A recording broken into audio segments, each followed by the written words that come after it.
Bienvenue dans le podcast Français pour curieux. Je m'appelle Sandra, je suis professeure de français langue étrangère et je vous emmène à la découverte de curiosités du monde qui nous entoure, tout en vous permettant d'améliorer votre français. Alors, prêt et prête pour ce voyage culturel et linguistique? Bonjour à toutes et à tous et bienvenue dans ce nouvel épisode de Français pour curieux. Aujourd'hui, je vous propose le premier épisode d'une mini-série dans laquelle je vous parlerai d'une figure incontournable du XXe siècle, Charles de Gaulle, qui a marqué de son empreinte l'histoire de France, mais aussi l'histoire mondiale. Dans cet épisode, je me concentre sur sa vie, de sa jeunesse jusqu'à son élection à président de la République.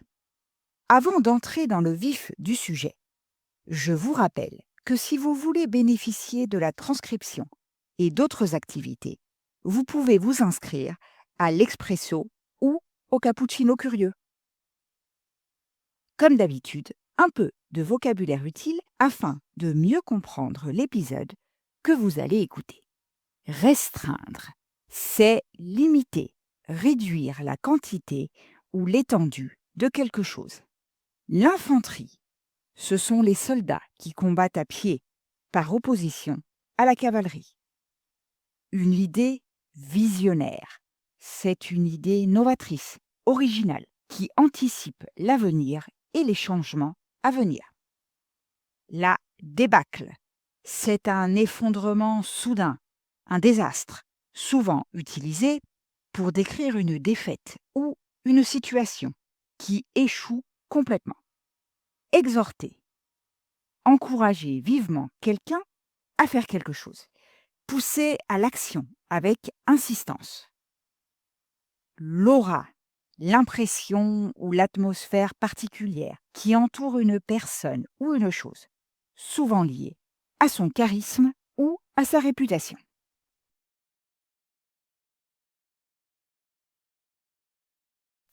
Laissons maintenant place à l'histoire et parlons de la jeunesse de Charles de Gaulle. Charles de Gaulle naît le 22 novembre 1890 à Lille, dans le nord de la France, au sein d'une famille catholique de juristes originaires de la région Champagne.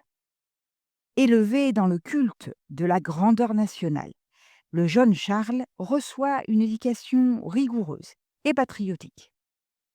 Adolescent pendant la loi de 1905 qui restreint l'influence des congrégations religieuses, la loi de séparation de l'Église et de l'État, il termine ses études secondaires en Belgique, dans un collège tenu par les jésuites.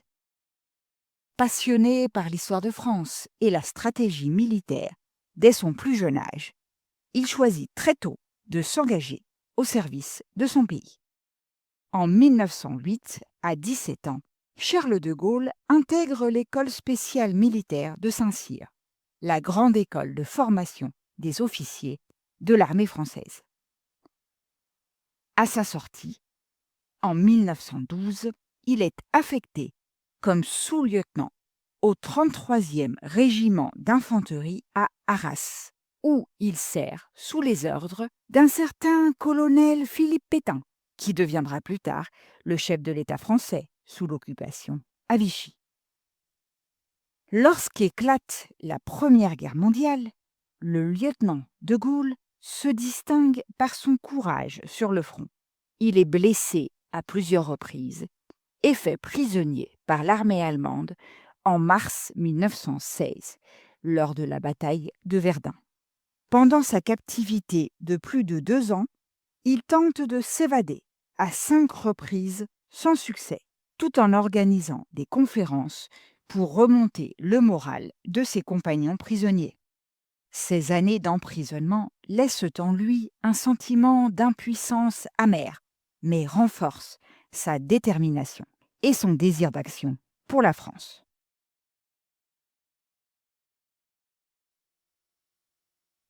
Que se passe-t-il ensuite, pendant l'entre-deux-guerres? Libéré à la fin de la Grande Guerre, De Gaulle poursuit sa carrière militaire En 1919, il part en Pologne pour participer à la formation de l'armée polonaise qui combat alors l'armée rouge bolchevique. De retour en France, il intègre l'école de guerre en 1922, où il approfondit sa réflexion stratégique. Pendant cette période, l'officier de Gaulle se fait aussi écrivain et théoricien militaire.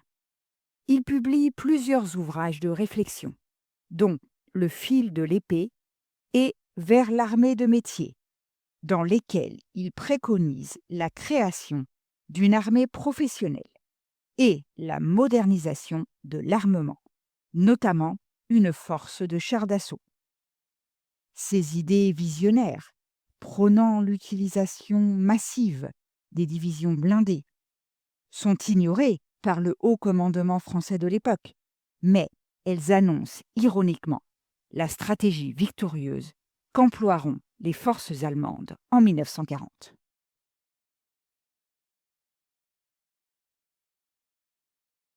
Lorsque la Seconde Guerre mondiale éclate en 1939, Charles de Gaulle est colonel de chars dans l'armée française, à la tête d'une brigade blindée. En mai 1940, au plus fort de l'invasion allemande, il est promu général de brigade à titre temporaire pour ses faits d'armes et mène quelques contre-attaques audacieuses contre l'ennemi. Face à la débâcle française et à l'effondrement du gouvernement, il est nommé sous-secrétaire d'État à la guerre et à la défense nationale en juin 1940, dans le gouvernement du dernier Premier ministre de la Troisième République, Paul Reynaud. Mais cette tentative de redresser la situation de l'intérieur tourne court. Le 17 juin 1940, le maréchal Pétain appelle à cesser le combat et demande l'armistice à l'Allemagne nazie. Refusant la défaite et l'occupation, le général de Gaulle s'envole immédiatement pour Londres afin de poursuivre le combat aux côtés des Alliés, les Nations unies contre l'Allemagne nazie, comme le Royaume-Uni et bientôt les États-Unis.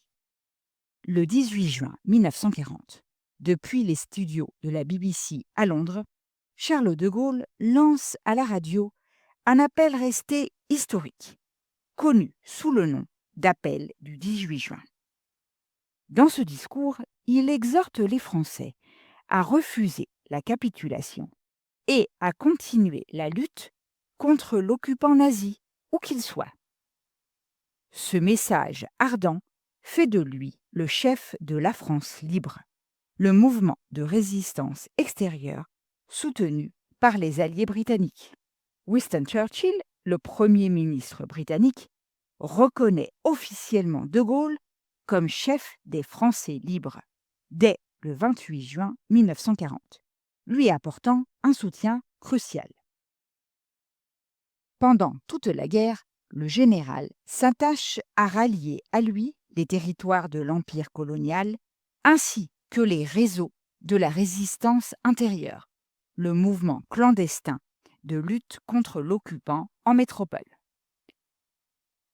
Avec l'aide de héros de la résistance intérieure comme Jean Moulin, il parvient progressivement à unifier les forces sous son autorité. En 1943, il prend la tête du Comité français de libération nationale à Alger, qui devient en 1944 le gouvernement provisoire de la République française. Quand les Alliés libèrent la France en 1944, De Gaulle tient à ce que le pays soit considéré comme l'un des vainqueurs et non comme un libéré passif. Il organise la participation des troupes françaises aux combats finaux et à l'occupation de l'Allemagne vaincue.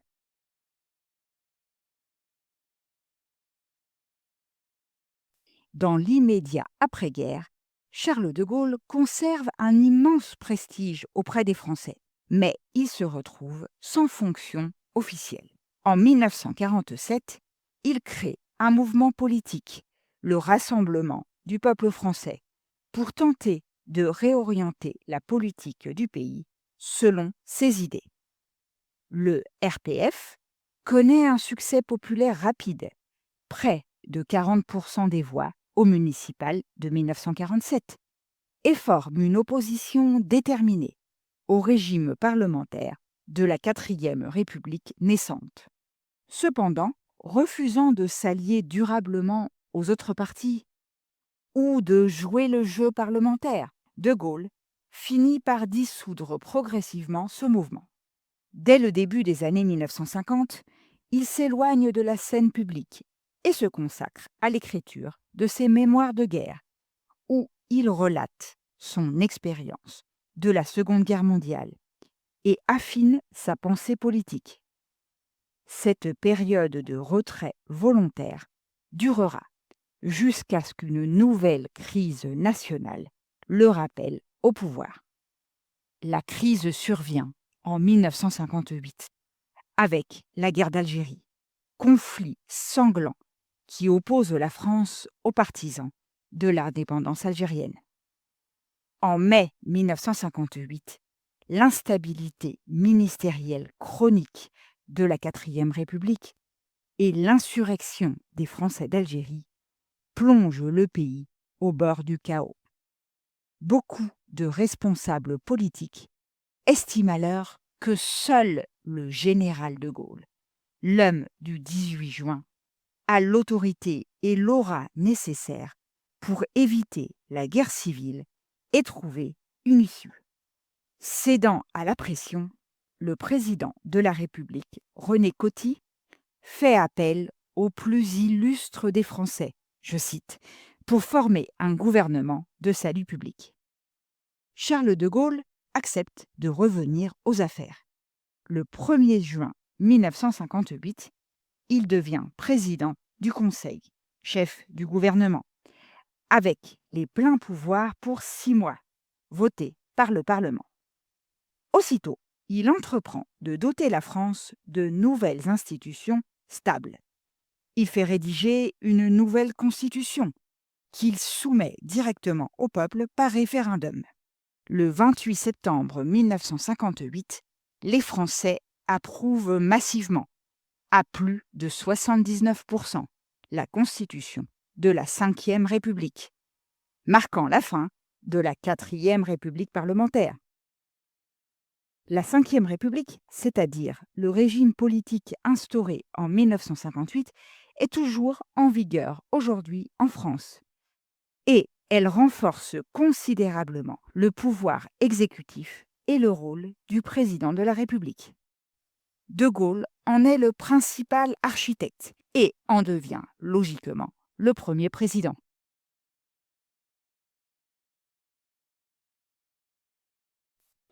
Et voilà, nous arrivons au terme de l'épisode d'aujourd'hui. J'espère que vous avez aimé ce que vous avez entendu. Si c'est le cas, je vous invite à laisser un message sur votre plateforme d'écoute préférée et à partager l'épisode autour de vous. On se retrouve la semaine prochaine pour la suite de la vie de Charles de Gaulle.